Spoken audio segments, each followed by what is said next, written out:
இனிமையான நண்பர்களே, அன்புள்ளம் கொண்ட சொந்தங்களே, அனைவருக்கும் வணக்கம். நடிகர் விஜய் கட்சி நடந்து முடிந்த சட்டமன்ற தேர்தலில் தனி பெரும் கட்சியாக 2 ஆண்டுகளில் 107 சட்டமன்ற தொகுதிகளில் வெற்றி பெற்றிருக்கிறது.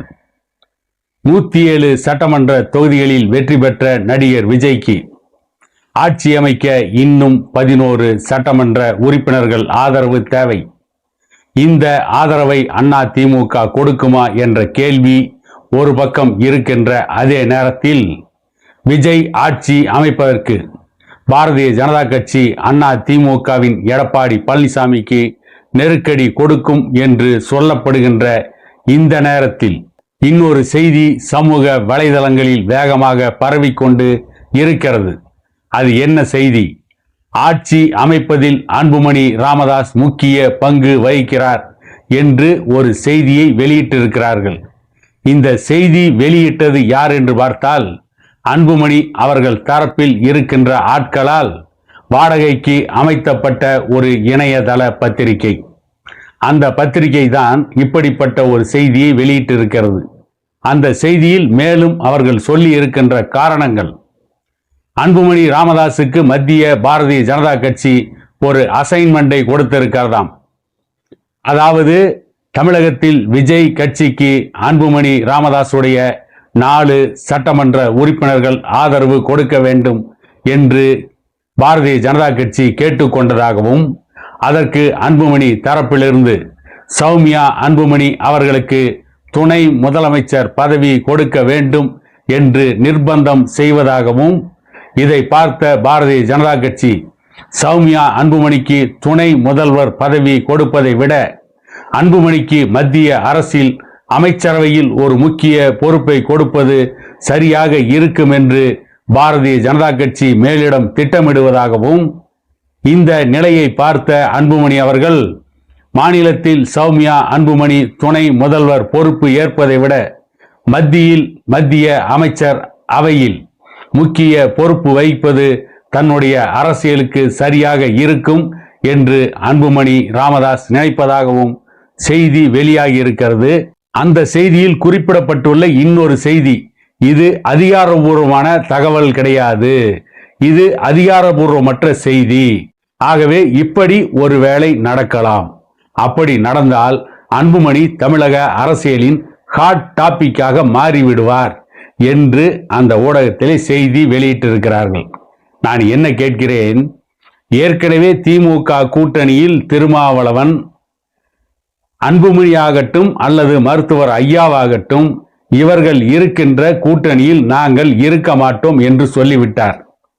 இன்றைக்கு அதிமுக கூட்டணியில் அங்கம் வகித்த கட்சிகளில் பாட்டாளி மக்கள் கட்சிக்கு, அதாவது அன்புமணி அணிக்கு 4 சட்டமன்ற உறுப்பினர்கள், பாரதிய ஜனதா கட்சிக்கு 1, தினகரனுக்கு 1, 6 சட்டமன்ற உறுப்பினர்கள். அதிமுக கூட்டணியை விட்டு வந்த வேகத்தில் வெளியேறினால், அன்புமணியும் டிடிவி தினகரனும் வெளியேறினால், பாரதிய ஜனதா கட்சியும் வெளியேறினாலும் கூட நடிகர் விஜய் கட்சிக்கு 6 சட்டமன்ற உறுப்பினர்கள் ஆதரவு தான் கிடைக்கும்.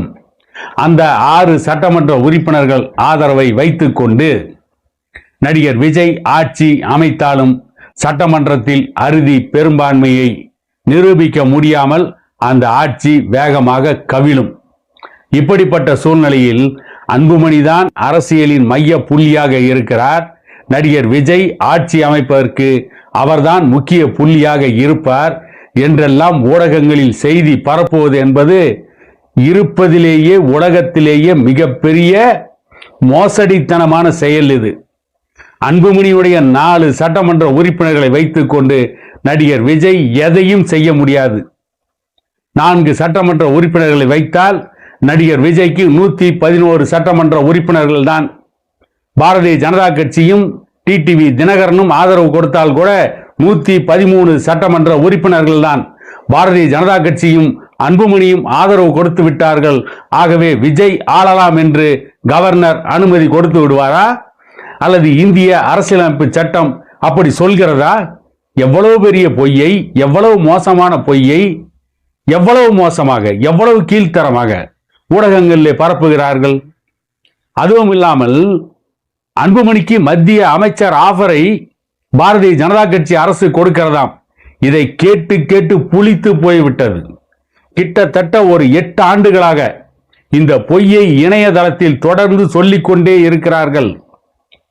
2021 ஆண்டு சட்டமன்ற தேர்தலுக்கு பிறகு நாடாளுமன்ற மாநிலங்களவை உறுப்பினரான அன்புமணி அவர்கள் அதற்கு பிறகு தொடர்ந்து சொன்ன பொய்களில் முக்கியமான பொய், அன்றிலிருந்து இன்று வரை பாரதிய ஜனதா கட்சி ஆட்சிதான் நடக்கிறது, அதற்கு முன்பும் பாரதிய ஜனதா கட்சி ஆட்சிதான், பாரதிய ஜனதா கட்சியோடு அனாபான் போட்டு ஒட்டியதை போல ஒட்டி கொண்டிருக்கின்ற அன்புமணி அன்றிலிருந்து சொன்ன அவருடைய ஆட்கள் சொன்ன மிகப்பெரிய பொய், போர்வையில் வடிகட்டிய பொய். இதோ அன்புமணிக்கு மத்திய அமைச்சர் பதவி கொடுக்க போகிறார்கள், அதோ கொடுக்க போகிறார்கள், நாளை கொடுக்க போகிறார்கள், 4 மாதத்திற்கு பின்னால் கொடுக்க போகிறார்கள் என்றெல்லாம் தொடர்ந்து சொல்லிக் கொண்டே இருந்தார்கள். ஆனால் அன்புமணிக்கு மத்திய அமைச்சர் பதவி கொடுக்கப்படவில்லை. கொடுக்காமல் இருந்ததற்கு இன்னொரு காரணம் என்று பல ஊடகங்கள் சொன்னது. மத்திய பிரதேச மருத்துவ கல்லூரிக்கு அனுமதி வழங்கிய விவகாரம் நீதிமன்றத்தின் விசாரணையில் இருப்பதால் அன்புமணிக்கு மத்திய அமைச்சர் பதவி கொடுக்க முடியாது என்று மத்தியிலே ஆள்கின்ற பாரதிய ஜனதா கட்சி அரசு திட்டவட்டமாக தெரிவித்து விட்டது என்று பல ஊடகங்கள் சொன்னார்கள். ஆனால் அன்புமணி தரப்பிலிருந்து யாரும் அதற்கு மறுப்பு தெரிவிக்கவில்லை.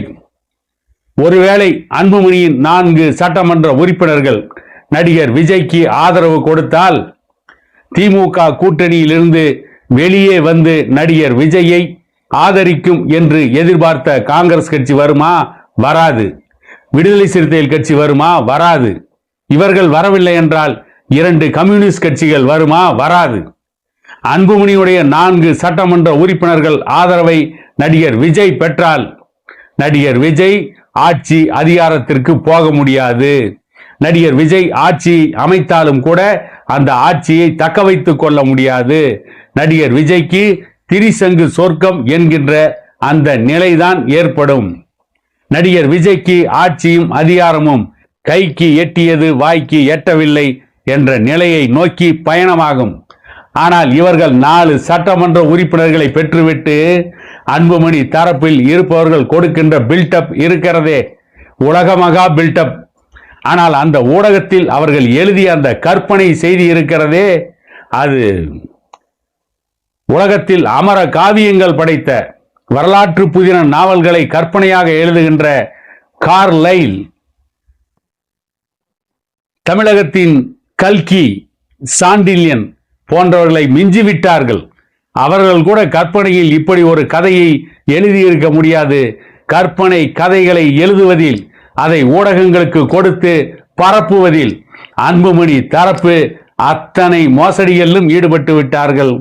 தொடர்ந்து கற்பனை செய்திகளை வெளியிட்டு சட்டமன்ற தேர்தல்களில் வெற்றி பெற்று ஆட்சி அதிகாரத்திற்கு வருவதில் கைதேர்ந்த திமுகவை கற்பனை கதைகள் எழுதுவதில் அன்புமணி தரப்பு மிஞ்சிவிட்டது என கூறிக்கொண்டு மீண்டும் ஒரு காணொளியில் உங்களை சந்திக்கும் வரை உங்களிடமிருந்து விடைபெறுவது உங்கள் எடப்பாடி துரைசாமி.